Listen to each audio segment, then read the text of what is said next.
We have a special guest today who will be temporarily taking over the duties of narrator. Face front, heroes. This is Stan Lee. Believe it or not, you asked for today's story. And many of you demanded that we tell you how it's possible that these students, who never seem to have much money, could possibly afford their incredible secret crime-fighting lab. We comic aficionados always wanted to know things like that. Marvel published a one-shot comic that teamed up Iron Man and Submariner. Whole bunches of us bought it just to find out how those two managed to link up and against what. For the record, I don't remember any of it. Our amazing story begins a few years ago. You can't pick up a copy of the Daily Bugle without seeing photos of that Spider-Man. It's got to be a publicity stunt. Publicity stunt? Imagine what the world would say if it knew how those amazing photos were really taken. Okay, trusty old automatic camera, let's earn some bucks.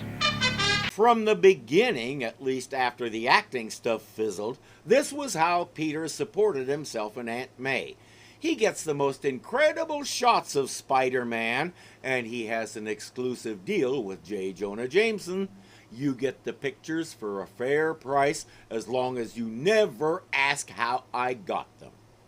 Jonah has flaws beyond measure, but he keeps his word. There have been times when he'd eat his mustache to find out how Peter gets them, but at least up to the point where I quit reading, around 1973 or 4, he never asked. That took far more self-control than I've ever had. Not bad, Parker, for a semi-professional, but you'll have to peddle him someplace else. Huh? But Mr. Jameson, you always buy my Spider-Man pictures. Bought, Parker, as in past tense. Take a look at this. Spider-Man is old news. Old news? I know who they are. Firestar and Iceman. They're who the public wants to read about today, not a has-been wall crawler. Looks like they appeared right about the time that Jonah's mustache disappeared. I sometimes wondered if he wasn't wearing a Lee press-on. When you got shots of Iceman and Firestar, we'll talk business.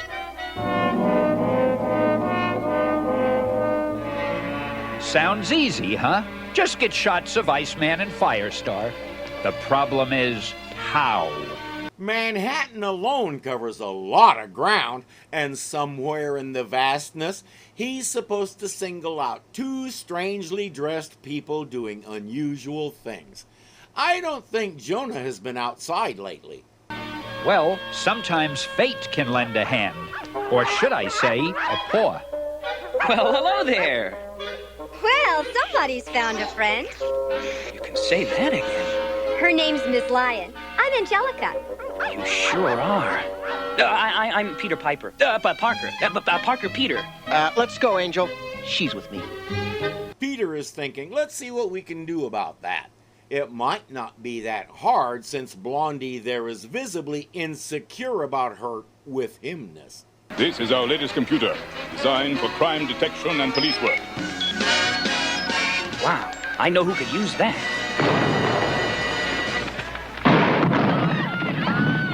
You mean him, right?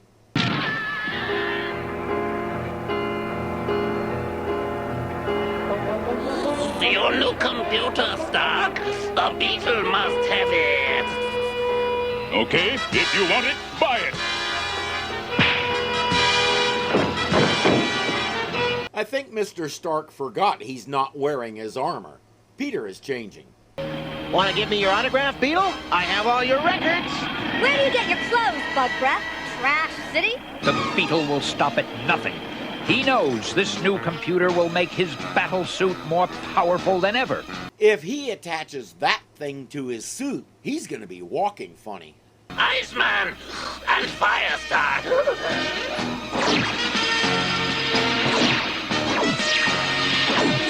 Firestar and Iceman. Boy, this is my lucky day. Let that be a lesson, Peter. If it's your lucky day, go take advantage of it. Don't stand around talking about it. It could make lumps on your head. Jameson wanted photos of Firestar and Iceman, eh? Well, he's also gonna get shots of yours truly at no extra charge. I need this computer, and I mean to take it. Sorry, you didn't say may I.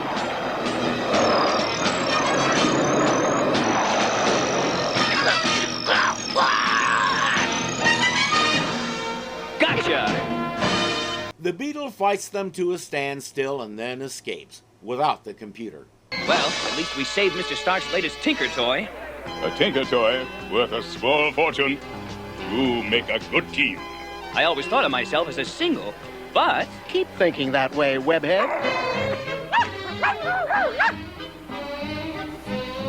Yeah, she must be looking for her owner. So am I. She sure is friendly with certain strangers. Could that be a clue? I'll take care of her. Let's go, Iceman. Hey, why the cold shoulder? Hey, what gives? I'd call it jealousy. She's something. But be glad you're not a superhero, Mr. Stark. Sometimes it can really ruin your day. That proves that Stark is more efficient than Peter is. His day got ruined without him even having to change to a superhero. These are the pictures that are paying the mortgage, Aunt May. Thanks, Peter. You know, since we're so near the campus, I'm considering taking in student boarders for extra money. Good idea. I'll ask around. Oh, let's see. Who does he know that could live in the same house with him but never discover that he's Spider-Man? This is going to take some thought.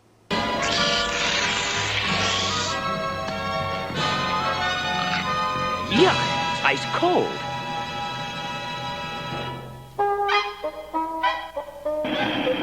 Well, I guess it's better than nothing. Ow, now it's hot. Angelica. Moving her in could be hazardous to Peter's hormonal health. And who's this? Drake. Bobby Drake. Piker? That's Parker. Peter Parker. Oh, hi, Peter. Hi, Bobby. We're seeing a very different duo from the pair that now live with Peter. These are basically capricious teenagers who love to pull pranks with their abilities. And considering how far they're pushing some of their gags, capricious may be too mild. They're being reckless. Boy, it's suddenly chilly around here. Must have left that window open something. Or something.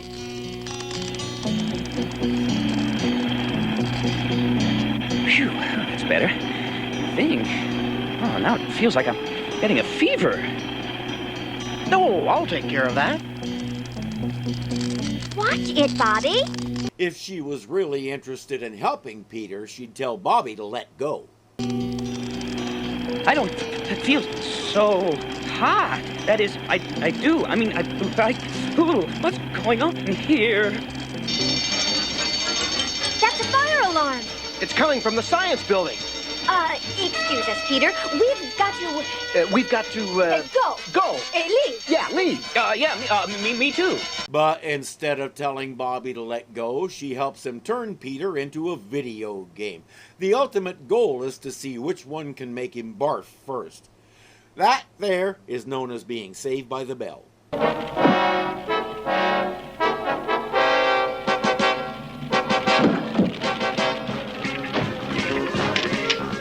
When Jonas said he wanted pictures of Firestar and Iceman, he also requested some establishing shots of an empty storeroom. We gotta stop meeting like this. Yes, people might talk.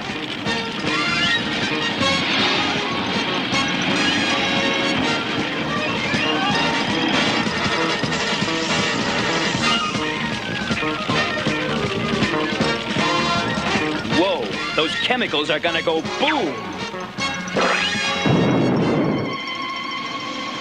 Good going. And how? Peter doesn't have time to stay and chat. He has pictures to develop. Hey, what's this? Oh, wow. Angelica Jones is Firestar. And she photobombed my establishing shots. Jonah's never gonna pay me for this. Weird. Spidey being here with us. Weirder, he reminds me of somebody. Not nice for superheroes to talk about other superheroes behind their back. Iceman? Firestar? You know? Come on, we've got some talking to do.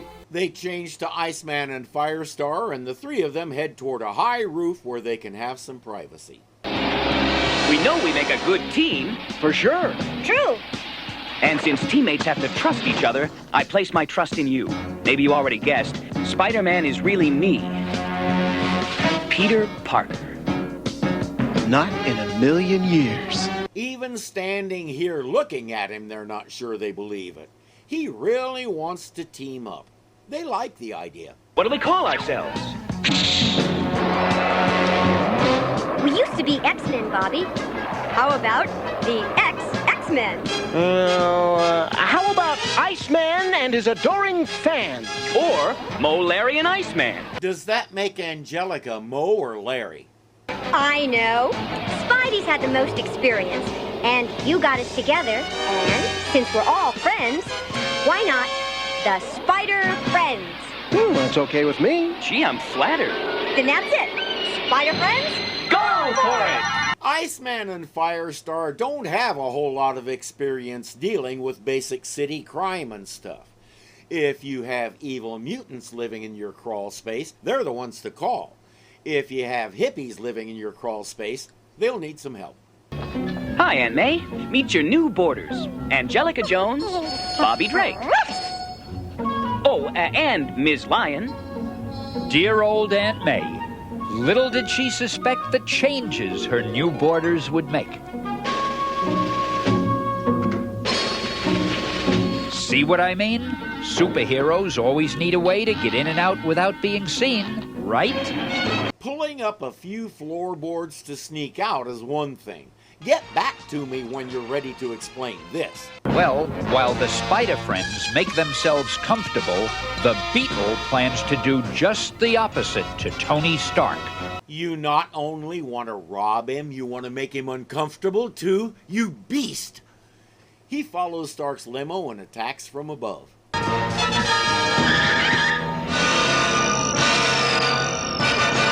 Stan the Man wasn't exaggerating. That does look uncomfortable. There goes the Beetle, flying off with Tony Stark, not suspecting that the famous inventor is wearing his latest invention, the incredible power booster. You know that computer the Beetle tried to make off with earlier? This is version 2.0. I wasn't too concerned about the Beetle adding that other thing to his suit because it's as big as he is. This one could make you a little nervous. At first I thought it was an enhancement to Stark's suit, but Iron Man hasn't been mentioned. Is he wearing it because it's a convenient way to carry it? The power booster is said to be able to increase the power of any electrical device. In a recent demonstration, the power booster was hooked up to the lighting system at Yankee Stadium, and the normal night lights became 4 times brighter. Whereupon they all burst from an electrical overload and every light in the place had to be replaced. Mr. Stark didn't dispute the bill. The Spider Friends know how dangerous it would be if the Beetle adds it to his arsenal. With that power booster, the Beetle might become unstoppable. So what are we gonna do? Stop him, of course. Oh, of course. Here's your lemonade. Oh, that's funny. I thought they liked lemonade. They do, and when they get back, I'm sure they'll be ready for some. Somebody should have left a note for Aunt May. The Beetle used to have a hideout near the giant generators about a mile from here. So he could recharge himself whenever he wanted. Exactly. See, Spidey? I told you he was smarter than he looked. You hear that? She said I'm smarter than I... Hey! To be fair, she did have to explain to him that they need to stop the Beetle. I almost think Angelica is crushing on Spidey a little, or she's trying to make Bobby jealous. They don't really seem to be an item, they act more like brother and sister.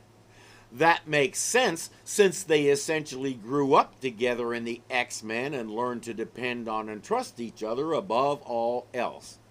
Could that kind of closeness develop into love? Sure. Has it? Not so far. Yes, I know, many of you have told me. That won't be revealed until 2015. We're in 1983 at the moment. I'll have to recharge at the generator soon before I... Ah! Those three meddlers again! The famous power booster, just what I need! Next time, either keep it in your attaché case with your armor or put it on something stronger than a glorified fanny pack.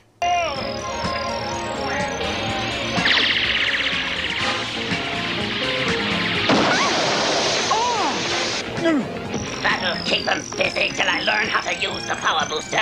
As we all suspected, Spider-Man peeled off from them to go catch Stark and get him to safety while the friends regroup. Think we can catch him? No chance now. You know, this is the second time you've all saved my life. I'd like to take this chance to do something for you, and I won't take no for an answer. Well, if you put it that way, we sure could use one particular little gadget of yours. And that's how they got the room customized and all the rest. That one little gadget was a construction crew. My, you do keep this place tidy. All right, yeah, try it again. Yeah, let's put this thing to work.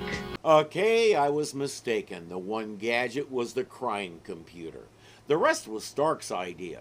They didn't argue. The Beetle is enjoying his new supercharger. He figures now he needs to destroy Stark Industries so they can't build another one. Now let's see if I can find the Beetle. I've got it!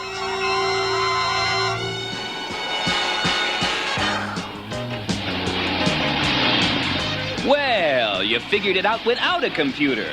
It didn't take long to guess that the Beetle wanted to have the only power booster anywhere. So he'd have to come back here and destroy all the other power boosters that Stark built, right? They were out looking for the Beetle while Peter stayed at the computer trying to track him down. They all came up with the answer pretty much at the same time. Now, what to do about it? Where's the Iron Man? He's supposed to protect this place. Beats me. Our heroes wouldn't be so puzzled if they knew that Iron Man is Tony Stark himself, who, at this very moment, is thousands of miles away on a secret government mission. They're fighting to save his factory, and he's playing asteroids. That's gratitude. Watch out for his electro bite! You mean this? Hey, Iceman, watch out for his... Never mind. Whoa, what power! He even hits you when he misses.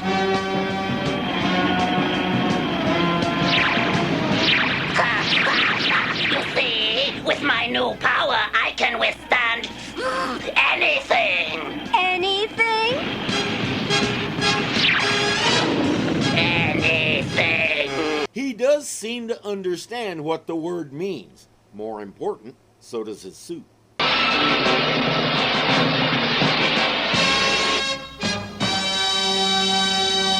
What did I tell you? What did I tell you? I think he forgot that he tried that stunt already, and it didn't work even before the addition of the power booster. I've got an idea. Follow me, Firestar, and aim for the power booster.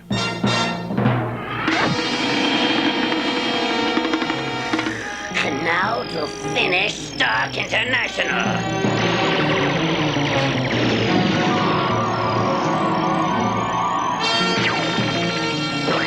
The power booster! The Beatles saw how easy it was to tear the power booster off Stark, and he didn't think to mount it on something besides a flimsy belt either.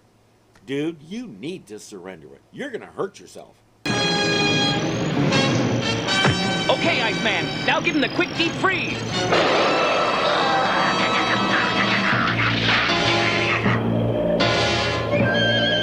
I know beetles grow by molting, but doing it in midair seems like a bad plan.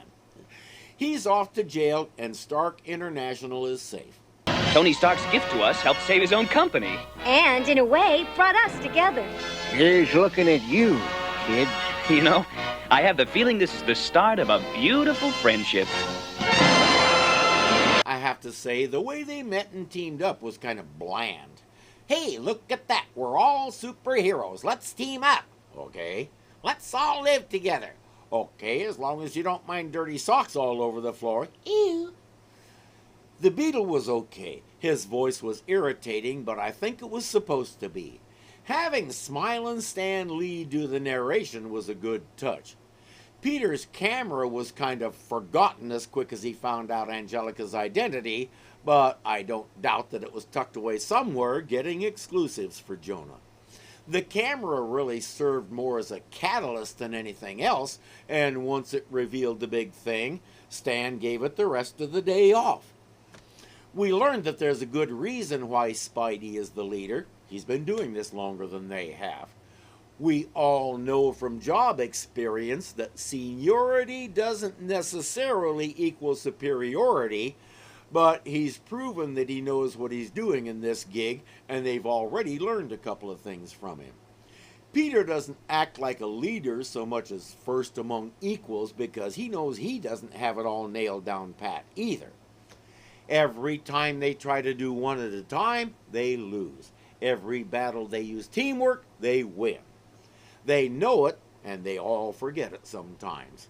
But they do come through in the clutch, and whatever it takes, they will come to the rescue. Just ask Tony Stark. He's so grateful not only did he install all that equipment, he agreed to pay the electric bill on it too. He didn't realize he was going to have to triple production just to cover it. He and the kids didn't talk much after that.